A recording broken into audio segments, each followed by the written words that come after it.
Hello दोस्तों, welcome to MT पाठशाला। आज के इस वीडियो में मैं आपको कंप्यूटर कंपोनेंट्स की जानकारी बताऊंगी, जो एक बहुत ही इम्पोर्टेंट टॉपिक है। तो मेक श्योर आप वीडियो के अंत तक जरूर बने रहिए। हम वीडियो स्टार्ट करते हैं।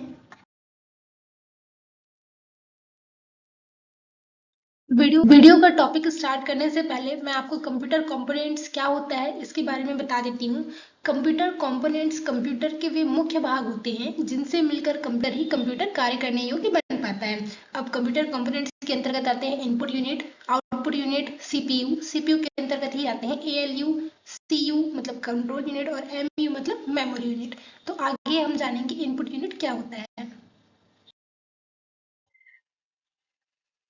इनपुट यूनिट जानने से पहले मैं आपको इनपुट डिवाइस के बारे में बताऊंगी। इनपुट डिवाइस वे डिवाइस होते हैं जिसकी मदद से यूजर कंप्यूटर को आदेश या निर्देश देता है। मतलब कि इनपुट डिवाइस ऐसे डिवाइस होते हैं जिसकी सहायता से यूजर अपनी बातों को, अपने डेटा कमांड को कंप्यूटर तक पहुंचा पाता है।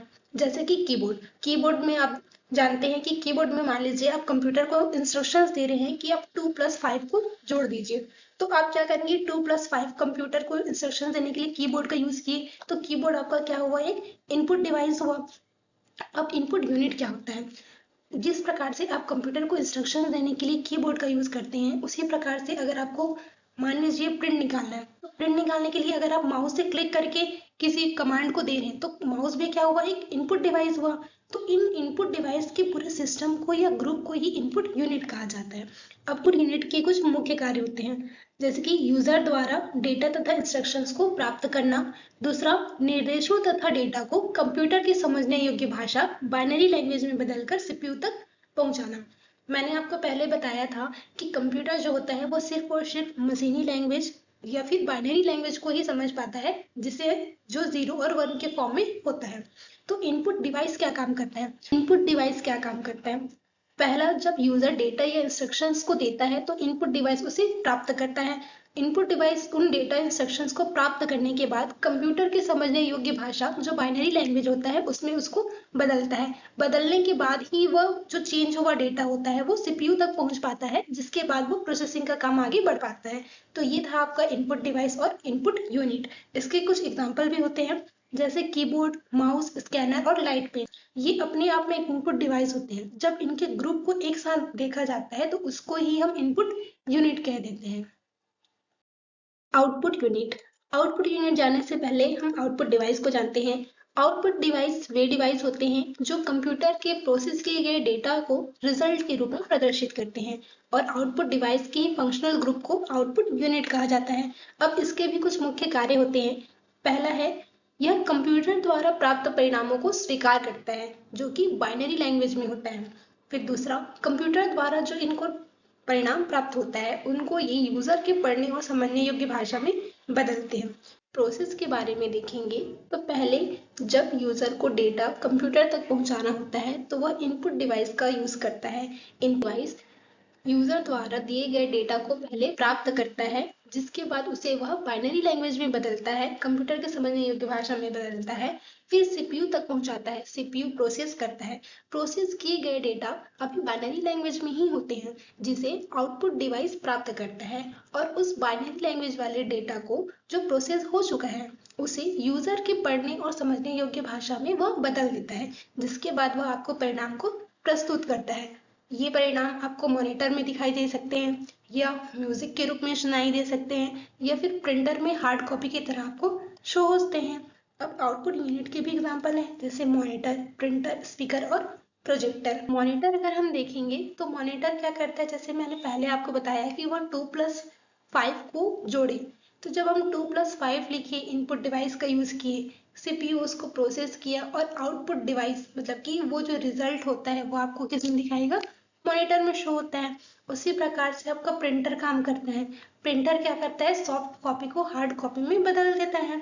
उसी प्रकार से हमारा स्पीकर भी होता है। स्पीकर में आपको वॉइस बाहर सुनाई देती है, तो वो भी एक आउटपुट ही हुआ। उसी प्रकार से प्रोजेक्टर भी होता है।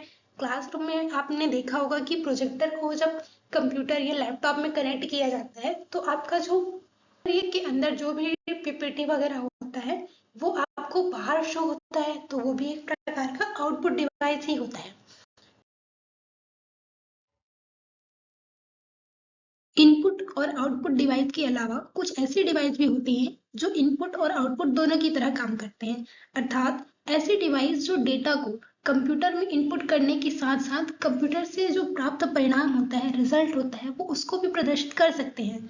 वे इनपुट और आउटपुट दोनों की तरह कार्य करते हैं। ऐसे भी कुछ डिवाइस होते हैं, जैसे एग्जाम्पल के लिए smart watch, headset, all in one printer, touch screen, ये सभी इनपुट और आउटपुट की तरह दोनों की ही तरह काम कर सकते हैं। स्मार्ट वॉच, जैसे कि आप स्मार्ट वॉच का यूज कॉलिंग करने के लिए भी करते हैं। आप स्मार्ट वॉच में जो भी आप क्लिक करते हैं, क्लिक कर रहे हैं मतलब आप इनपुट कर रहे हैं और उसमें आपको रिजल्ट दिख रहा है, तो वो आपका आउटपुट हुआ।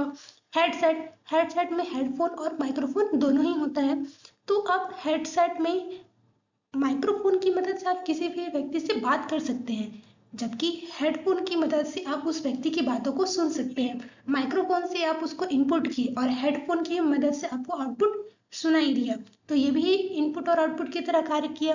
उसी प्रकार से ऑल इन वन प्रिंटर होता है, जिसमें प्रिंटर और स्कैनर दोनों होता है। स्कैनर में जब आप किसी भी अपने हार्ड कॉपी डॉक्यूमेंट को डाल के स्कैन करते हैं, तो आप क्या किए, इनपुट किए, उसके बाद वह जो फाइल था वो स्कैन होने के बाद कंप्यूटर के अंदर तक पहुंच गया, तो ये आपका इनपुट हुआ। जबकि कंप्यूटर के अंदर अगर कोई डिजिटल फाइल है जो सॉफ्ट कॉपी के रूप में है, उसको अगर आप प्रिंट का ऑप्शन देते हैं, प्रिंट कमांड देते हैं, तो वो सॉफ्ट कॉपी से प्रिंटर की मदद से आपके हार्ड कॉपी के रूप में आ जाती है, तो वो क्या हुआ, आउटपुट हुआ। उसी प्रकार से आपका जो स्मार्टफोन होता है, टच स्क्रीन होता है, ये सभी इनपुट और आउटपुट दोनों की तरह कार्य कर सकता है। अब हम इनपुट डिवाइस और आउटपुट डिवाइस के बीच के अंतर को समझते हैं। पहला हम देखते हैं फंक्शन के आधार पर। इनपुट डिवाइस कंप्यूटर को डेटा तथा इंस्ट्रक्शंस देने का कार्य करता है, मतलब इनपुट डिवाइस की मदद से यूजर कंप्यूटर तक इंस्ट्रक्शंस को पहुंचाता है, जबकि आउटपुट डिवाइस कंप्यूटर के प्रोसेस्ड हुए डेटा को, मतलब रिजल्ट को प्रदर्शित करता है। अगर हम सेकंड डेटा फ्लो के आधार पर देखें, तो इनपुट डिवाइस में डेटा यूजर से कंप्यूटर की तरफ जाता है, क्योंकि यूजर डेटा ये इंस्ट्रक्शंस को देता है, तो डेटा कैसे गया, यूजर से कंप्यूटर की तरफ गया।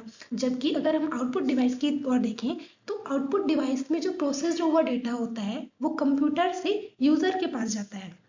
उसी प्रकार से अगर इंफॉर्मेशन देखें, तो इनपुट डिवाइस में क्या होता है, ये रॉ डेटा को भेजता है, मतलब जब यूजर इनपुट डिवाइस की हेल्प से कोई डेटा को भेजता है कंप्यूटर तक, तो वो रॉ फैक्ट्स होते हैं, उसका कोई एक निश्चित मीनिंग नहीं होता है।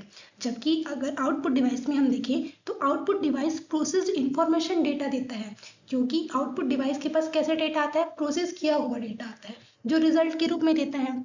अगर हम इनके डिपेंडेंसी के बारे में देखें, तो इनपुट किए बिना प्रोसेसिंग करना मुश्किल होता है, मतलब जब तक यूजर इनपुट नहीं करेगा तब तक इनपुट डिवाइस उसको बाइनरी लैंग्वेज में नहीं बदल सकता, जिससे आगे का प्रोसेसिंग का काम नहीं हो पाएगा।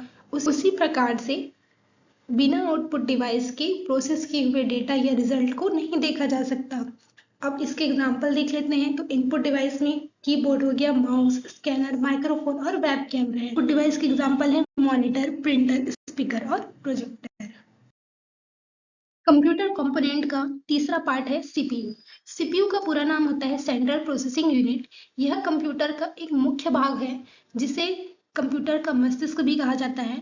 सीपीयू कंप्यूटर के सभी आदेश निर्देश को प्राप्त करता है, उन्हें समझता है, प्रोसेसिंग करता है। साथ ही साथ ये हार्डवेयर, सॉफ्टवेयर, इन सभी को कंट्रोल करने का काम भी सीपीयू ही करता है। सीपीयू के भी, कंप्यूटर के भी तीन मुख्य भाग होते हैं। पहला एएलयू, अरिथमेटिक लॉजिक यूनिट, दूसरा कंट्रोल यूनिट, तीसरा एमयू, मेमोरी यूनिट। तो अब हम इसके तीनों मुख्य भाग को भी देख लेते हैं। पहला है एएलयू। एएलयू का पूरा नाम अरिथमेटिक लॉजिक यूनिट होता है। ये सीपीयू का वह भाग होता है जो कंप्यूटर में सभी प्रकार के अरिथमेटिक और लॉजिकल ऑपरेशंस को परफॉर्म करता है, मतलब जितने भी मैथमेटिकल ऑपरेशंस होते हैं वो एएलयू ही संभालता है। अब एएलयू के क्या होते हैं कार्य, अरिथमेटिक सेक्शन, मतलब जो अरिथमेटिक सेक्शन होते हैं वो अंकगणितीय क्रियाएं करती हैं, जिसमें एडिशन, सब्सट्रैक्शन हो गया, मल्टीप्लिकेशन हो गया, डिवीजन हो गया, ये सभी काम होते हैं। उसी प्रकार से इनका लॉजिक सेक्शन भी होता है, जिसमें तार्किक या तुलनात्मक कार्य किए जाते हैं, जैसे कि greater than, less than, equal, greater than equal, less than equal या नॉट इक्वल, ये सभी काम लॉजिक सेक्शन में होते हैं। दूसरा होता है सीयू। सीयू का पूरा नाम होता है control unit. Control unit CPU का वह भाग होता है जो कंप्यूटर के सभी भाग को कंट्रोल और मैनेज करने का काम करता है। जैसे कंट्रोल मतलब नाम से ही पता चल रहा है कि नियंत्रण करने का काम करता है। इसके और काम होते हैं जैसे सभी यूनिट्स को काम देने का। यह सभी हर एक यूनिट को बताता है कि उनका क्या कार्य है, साथ ही इंस्ट्रक्शंस को रीड करता है और समझता भी है। इसका जो थर्ड होता है वो होता है एमयू, जिसका पूरा नाम है होता है memory unit. Memory unit CPU का वह भाग होता है जो कंप्यूटर के डेटा और इंस्ट्रक्शंस को टेम्पररी या परमानेंट रूप में स्टोर करता है। इसके साथ साथ इसके और भी काम है जैसे इनपुट डेटा और इंस्ट्रक्शंस को स्टोर करना। यूजर जो डेटा को इनपुट देता है उन्हें स्टोर करता है। फिर प्रोसेस जब होता है तो प्रोसेसिंग के दौरान जो टेम्पररी डेटा बनता है उसे भी यह स्टोर करता है। जिसके बाद प्रोसेस होने के बाद जो फाइनल रिजल्ट होता है उसको भी यह स्टोर करता है। अब मेमोरी यूनिट के भी प्रकार होते हैं जिन्हें हम आगे समझेंगे। मेमोरी यूनिट के भी दो प्रकार होते हैं। पहला होता है प्राइमरी मेमोरी और दूसरा होता है सेकेंडरी मेमोरी। हम प्राइमरी मेमोरी पहले देखते हैं। तो प्राइमरी मेमोरी वह मेमोरी होता है जो सीधे ही सीपीयू के संपर्क में होता है और यह प्रोसेसिंग के लिए जो डेटा होते हैं, इंस्ट्रक्शंस होते हैं, उनको वह टेम्पररी या परमानेंट रूप में स्टोर करता है। अब इसके भी दो प्रकार होते हैं। पहला होता है रैम और दूसरा होता है रोम। रैम का पूरा नाम होता है रैंडम एक्सेस मेमोरी और रोम का मतलब होता है रीड ओनली मेमोरी। इसके बारे में मैं एक डिटेल वीडियो बनाऊंगी जिसमें आपको इसके बारे में और भी अच्छे से जानकारी मिल पाएगी। दूसरा होता है हमारा सेकेंडरी मेमोरी। सेकेंडरी मेमोरी वह मेमोरी होता है जिसका उपयोग डेटा को लंबे समय तक स्टोर करने के लिए किया जाता है। ये सीपीयू के सीधे संपर्क में नहीं होता है। इसके एग्जाम्पल है पेन ड्राइव या हार्ड डिस्क हो गया, सीडी हो गया। ये सभी सेकेंडरी डिवाइस के एग्जाम्पल्स हैं। प्राइमरी मेमोरी और सेकेंडरी मेमोरी को मुख्य मेमोरी और सहायक मेमोरी भी कहा जाता है। तो ये थे कंप्यूटर कंपोनेंट्स। आज की इस वीडियो में कंप्यूटर कंपोनेंट्स की जानकारी आपको अच्छी तरह से मिल पाई होगी। आज हमने इनपुट यूनिट को जाना जिससे यूजर कंप्यूटर को आदेश या निर्देश देता है। फिर हमने आउटपुट यूनिट को जाना जिससे जो प्रोसेस हुआ डेटा होता है वो हमें प्रदर्शित करता है।